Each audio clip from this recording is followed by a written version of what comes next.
Well, hello and welcome back to Gimme Five Children and Authors Book Reviews. I am Elizabeth O'Carroll and I am joined today by my BFF and co-author of our series books, Milo's Adventures, Missy Richardson. How are you today, Missy? Hey, Elizabeth, I'm doing great. How are you? Doing good, thanks. Say, Missy, today we are reviewing the book Me, Milli, Lemons and Airplanes, authored by Jacob M. Rawson. And it's a super Mhm. fun book that's geared to 10 years old and up. I really enjoyed it. So, Missy, do you want to tell us about Jacob a little bit, our author?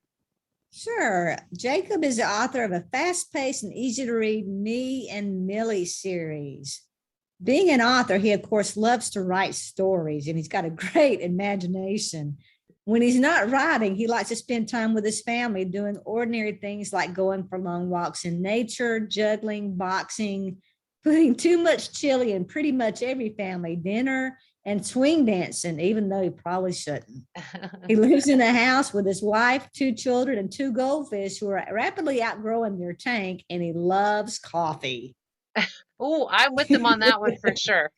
I am too. Got to have my coffee in the morning to get going. Well, it's a deliciously fruity story about a 10-year-old boy who's been left alone in the world after his parents, who own the world's smallest airplane, disappears on a flight.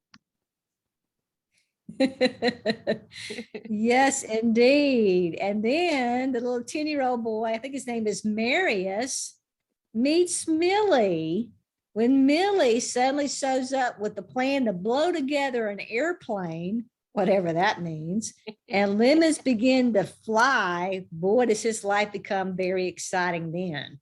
I think my life would become pretty exciting too if lemons started flying around in my proximity, or if And anything started flying around besides my hair. can you imagine blowing things up and then they come back together like in a car and an airplane? I mean, that's pretty cool.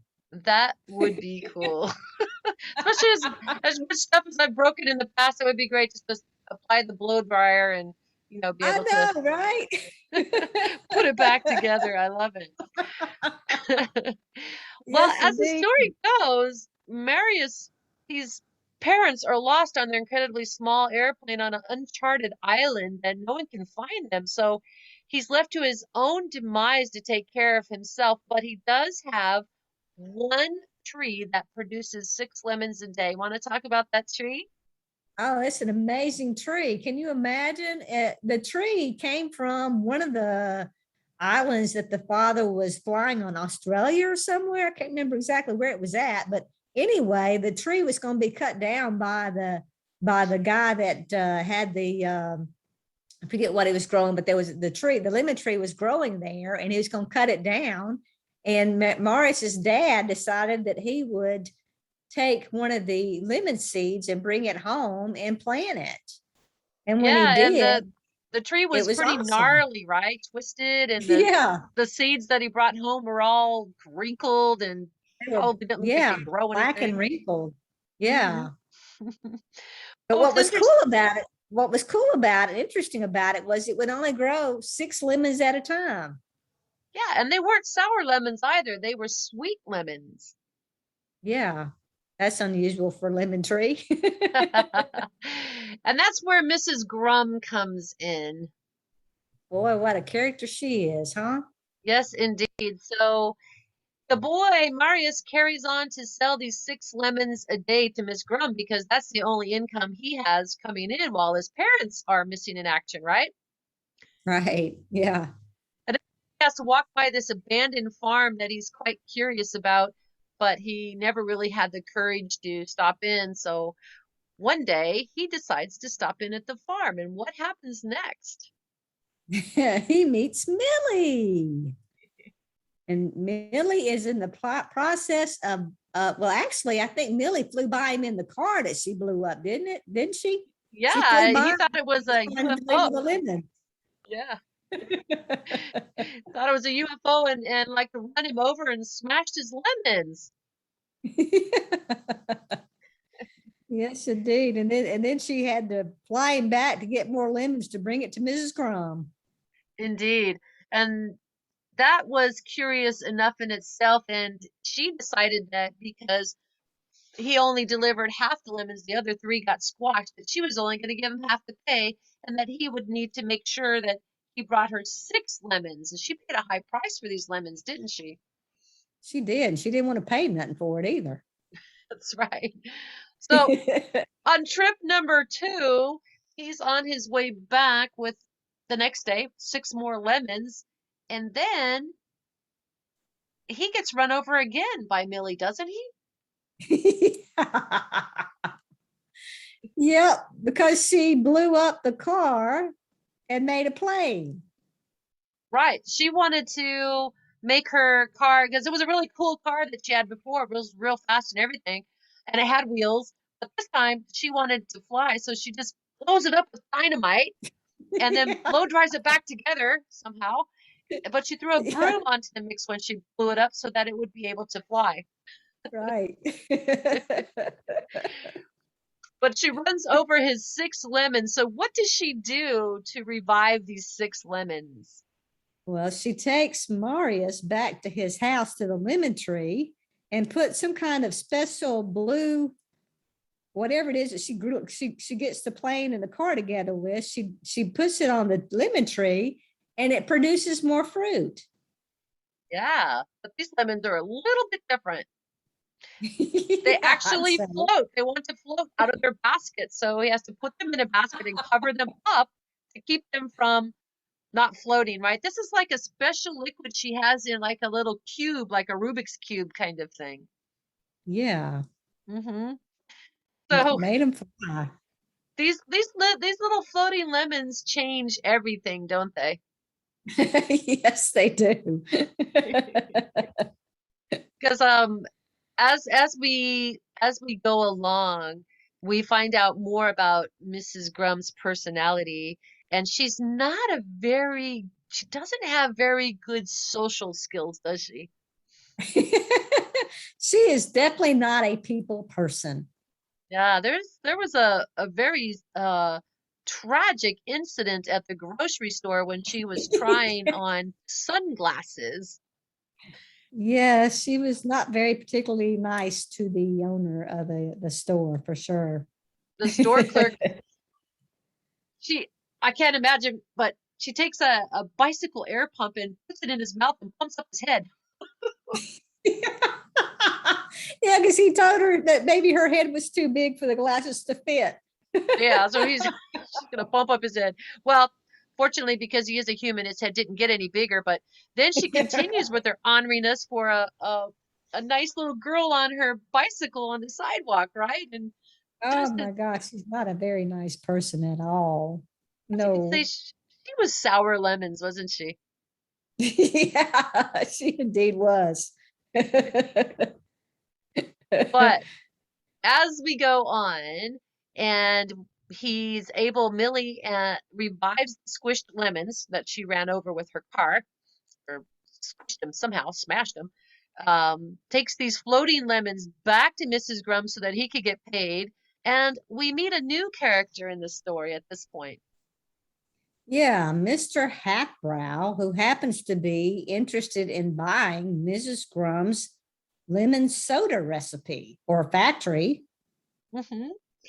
Yeah, and she tries to be nice, doesn't she? She tries to act like she's a nice person while she's trying to, get a contract or sell her business to this man or sell her sodas to this Mr. Halfbrow.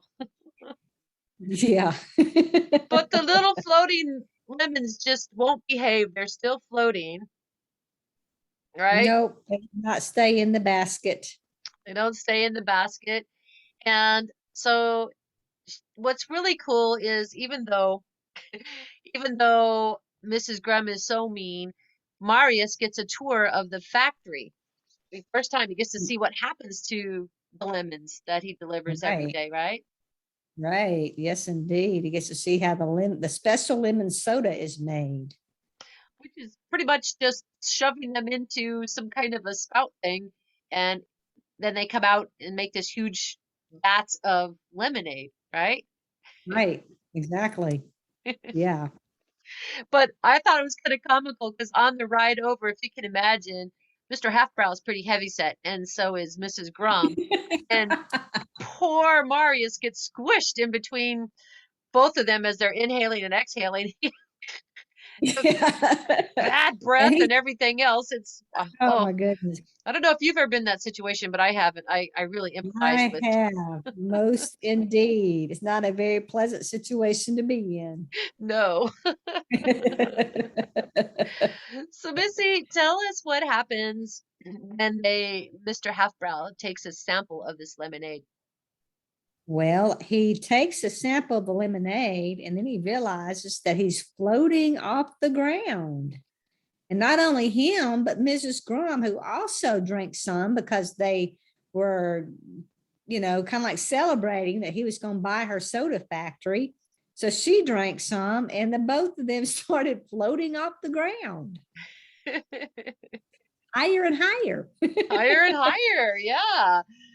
So, you have to rescue the floating people and Millie with her new flying airplane that she blew together. We won't be a spoiler. I don't want to spoil the end of the book, but I have to say that it's a short read. It's so thoroughly engaging. I love the characters and the storyline. I got a lot of good laughs out of it. How about you, I did Missy? too.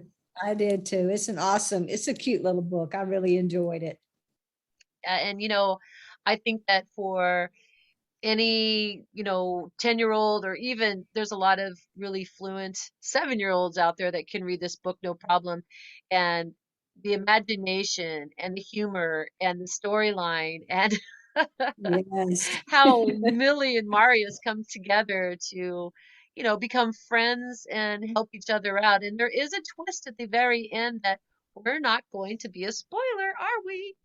No, we're not. You've got to read the book to find out what we're talking about. Absolutely.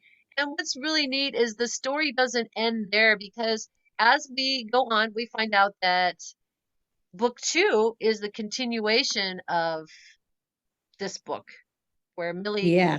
Yes. helps. They pick up where they left off. Yeah, she actually helps um Marius go find the parents. So the next book, book two, is Me, Millie, and the Mysterious Island. Definitely one that you'd want to read for sure. Indeed, because you have to find out how it ends. Whatever happened to the parents in this world's tiniest airplane? Where did they land in this mysterious island? Yeah, because you never could get a hold of them. Right? So you definitely have to get book one and two so you can see how the story ends. I don't know about you, Missy, but when I was reading a book, I always was concerned about um, how the characters would survive without me finishing reading. Pick up the books like, Yes. oh my gosh, I know, right? how could I leave them there hanging on the cliff? I have to go back and finish this book. Exactly. You can't just leave them hanging. No, no, indeed.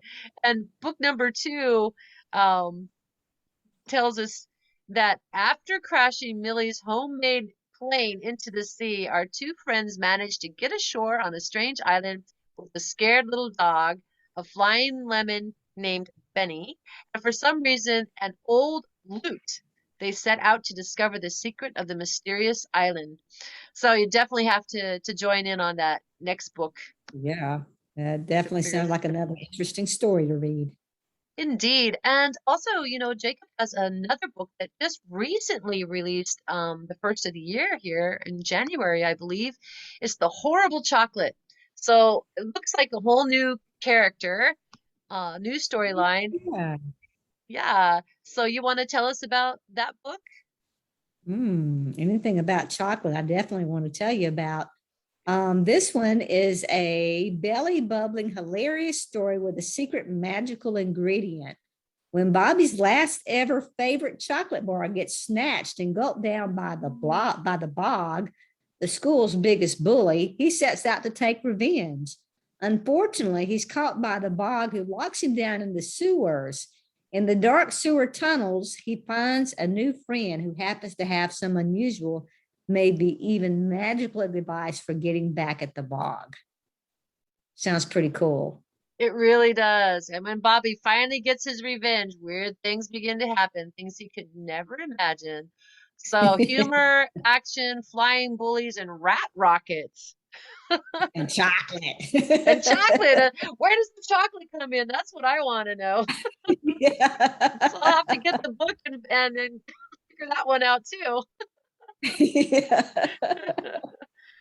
But it's geared for 6 to 12 years old, and the print length says 142 pages, but that's because it is has some illustrations, right? The Right. paperback version of the newest one is maybe, well, it is 152 pages, so that's pretty good read, you know, Nice size book. Yeah. a good sized book. So I will have all the details about Jacob and his wonderful books down in the description box below. Missy, any words that you would like to add towards the end of our review? Just that everybody should read it. It's a pretty cool book. It really, really is. Very humorous, very funny and imaginative. I could never have imagined this. So bravo to Jacob and his wonderful books. And thank you everybody for joining us. Missy, thank you for joining us again today. Thank you too, Elizabeth, for inviting me.